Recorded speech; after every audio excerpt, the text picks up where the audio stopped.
नमस्ते बच्चों, ये है 9वां पाठ नियुक्ति विलास।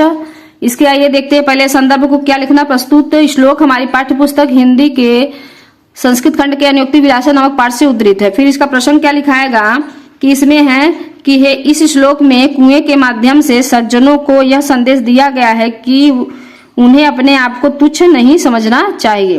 पहले हम देखेंगे इसका एक एक का मीनिंग का अर्थ पहले हम देख लेंगे कि क्या है। तो नीत नाम माने होगा अत्यधिक, नीचो अस्मिति, तो नीच प्लस यहाँ पे बनेगा अस्मि प्लस इति, तो मैं नीचा हूँ।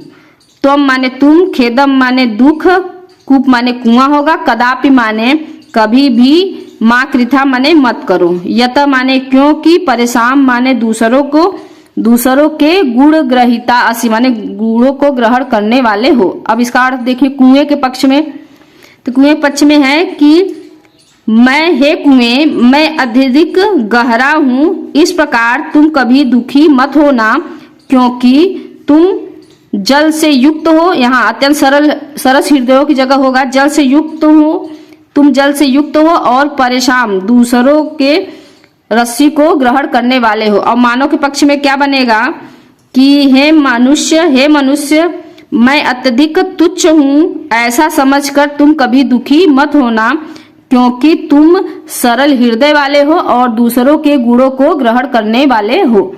अब दूसरा देखिए क्या है। नीर क्षीर विवेके हंस आलस्यम त्वमेव तनुषे चेत विश्वम अस्मिन धुन अन्य कुलव्रतम पालयष्यति कर। तो क्या बनेगा, नीर क्षीर विवेके माने क्या होगा, दूध और पानी को अलग करने। फिर क्या है, तनुषे, त्वमेव माने तुम ही यहाँ होगा, और तनुषे माने क्या होगा, करते हो, और च इति का बनेगा यदि, चेत माने होगा यदि, तो इसका बनेगा कि हे हंस, यहाँ हंस का कि हे हंस यदि तुम दूध और पानी को, चेत माने यदि था, यदि तुम दूध और पानी को अलग करने में आलस करोगे तो इस संसार में दूसरा, अन्य माने दूसरा कौन है जो अपने कुल व्रत का पालन करेगा। ये हो गया। मानव के पक्ष में इसका क्या लिखाएगा कि हे पुरुष, यदि तुम गुण और दोषों को समझने में आलस करोगे और उचित अनुचित का निर्णय नहीं करोगे तो इस संसार में कौन है जो अपने कुल व्रत का पालन करेगा। ये हो गया। फिर तीसरा क्या है, कोकिल यापै दिवसान तावद बिरसान करील विटपेशु यावत अलिमाल को अपिरसाल शमुल्लसति। तो यापय माने होता है बिताओ, और बिरसान माने क्या है, नीरस, और करील विटपेश माने करील के पेड़ों पर। फिर क्या है, यावत मिलद और अलिमाल, यावत मिलद अलिमाल, जब तक बौरों से युक्त होगा, और रसा को अपि माने कोई, और रसाल माने होता है आम, और शमुल्लसति माने होता है सुशोभित होता है। तो इसका अर्थ क्या बनेगा, इसका है कि हे कोयल, कोयल के संबोधन में कि हे कोयल, तब तक तुम अपने नीरस दिनों को करील के वृक्ष पर या करील के पेड़ पर बिताओ जब तक बौरों से युक्त कोई आम का पेड़ विकसित नहीं होता है। ये हो गया। और मनुष्य के पक्ष में क्या होगा कि हे पुरुष, तब तक तुम अपने विपत्ति के दिनों को किसी प्रकार बिता लो जब तक कि तुम्हें किसी गुणग्राही व्यक्ति का आश्रय नहीं मिल पाता, या जब तक तुम्हारे अच्छे दिन नहीं आ जाते। ये हो जाएगा। चौथा देखिए क्या है, रे चातक सावधान मनसा मित्र, कि हे चातक मित्र, सावधान मन से क्षण भर के लिए मेरी बात सुनो। अम्बोदा बहवा ही शंति गगने, आकाश में, गगन माने आकाश में, अम्बोदा माने बादल, आकाश में बहुत से बादल होते हैं लेकिन सर्वे अपि न एतादृश, सभी एक जैसे नहीं होते हैं। केचित वृष्टि भी आद्रयंती वसुधा, तो केचित माने कुछ, वृष्टि माने वर्षा, और वसुधा माने पृथ्वी, तो कुछ वर्षा करके पृथ्वी को गीला करते हैं। गर्जंती केचित वृथा, और कुछ व्यर्थ ही गरजते हैं। य पश्यति तस्य पुरतो माँ ब्रूहि दीन वच।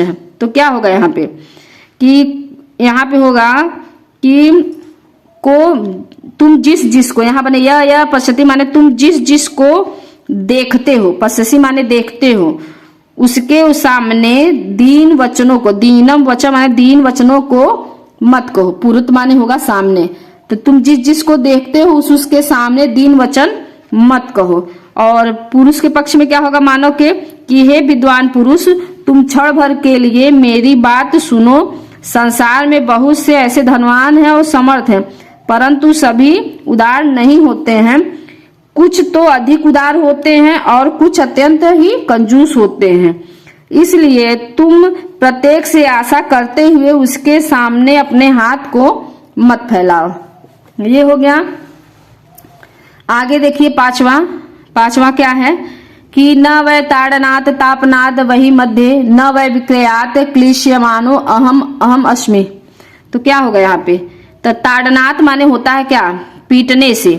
वही मध्य माने होगा, वही मध्य तापनाद माने होगा आग में तपाने से। फिर क्या है, विक्रयात, विक्रयात माने बेचने से होता है। और क्लिश मानो अहम अस्मि, तो इसका क्या है, मैं दुखी नहीं हूं। तो फिर क्या है, सुवर्ण माने सोने का, में माने मुख्य दुख यही है। और तद एक माने क्या होगा, वह एक है। तद एक माने वह एक है, तद माने हो जाएगा तत् और एक लगा है, तो तत् माने वह और एक माने एक होगा, वह एक है। गुंजया माने क्या होगा, गुंजया माने रत्ती में और तोलती माने तौलते हैं। इसका फिर देखिए इसका क्या होगा कि सोने के पक्ष में क्या है कि मैं न वह ताड़नाद तापनाद वही मध्य, कि सोना कह रहा है कि मैं न पीटे जाने से, ताड़ना पीटे जाने से, न आग के बीच में तपाने से, और न ही बेचने के कारण दुखी हूं। सोना कहता है कि मुझे तो मुख्य दुख यह है कि लोग मुझे गुंजया तोलंती, रत्ती में तौलते हैं। भाव क्या बनेगा विद्वानों के पक्ष में कि विद्वान स्वाभिमानी पुरुष विपत्तियों से नहीं डरते हैं। विद्वान स्वाभिमानी पुरुष विपत्तियों से नहीं डरते हैं। उसका अपमान तो नीच के साथ तुलना करने से होता है, उसका अपमान तो नीच से तुलना करने पर होता है। फिर क्या है, छठवां है कि रात्रि गमिष्यति भविष्यति सुप्रभातम भास्वान उदेश्यति हस्यति पंकजाली इत्थम विचिन्तयति कोशे गते द्विरेफे हा हंत हंत नलिनीम गज उज्जारः। क्या होगा, रात्रि गमिष्यति माने रात बीत जाएगी, भविष्यति माने होगी होगा, और सुप्रभात माने सुंदर, और भास्वान उदेश्यति माने क्या होगा, भास्वान प्लस उदेश्यति सूर्य उदित होगा। हसिष्यति माने खिलेगा, पंकजाली माने कमलों का समूह। इत्थम माने होगा इस प्रकार से, विचिंतयति माने सोचते सोचते, कोसे गते माने होगा कमल पुट में बैठे हुए, दुर्योफे माने भौरे के, और नलिनी माने होगा कमलनी को, गज माने होगा हाथी, और उज्जहार माने हरण कर ले गया या उखाड़ ले गया।